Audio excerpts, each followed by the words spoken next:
আরজি কর medical college ও হাসপাতালের কর্তব্যরত চিকিৎসককে ধর্ষণ ও খুনের ঘটনায় উত্তাল দেশ। রাজ্যের গণ্ডি ছাড়িয়ে গিয়েছে ঘটনার আঁচ। এই ঘটনা নিয়ে ইতিমধ্যে মুখ খুলেছেন বলিউডের অনেকে।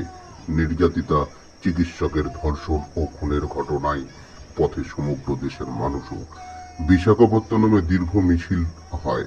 মিছিলে হাঁটলেন চিকিৎসক, চিকিৎসাকর্মী, সমাজকর্মী থেকে সমাজের বিভিন্ন অংশের মানুষ। একইভাবে তাদের কণ্ঠে ধ্বনিত হয় উই ওয়ান্ট জাস্টিস স্লোগান। অন্যদিকে কর্তব্যরত চিকিৎসক তরুণীর খুন ও ধর্ষণের মামলার তদন্ত শুরু করেছে কেন্দ্রীয় তদন্তকারী সংস্থা সিবিআই। Justice, justice! एक दो तीन चार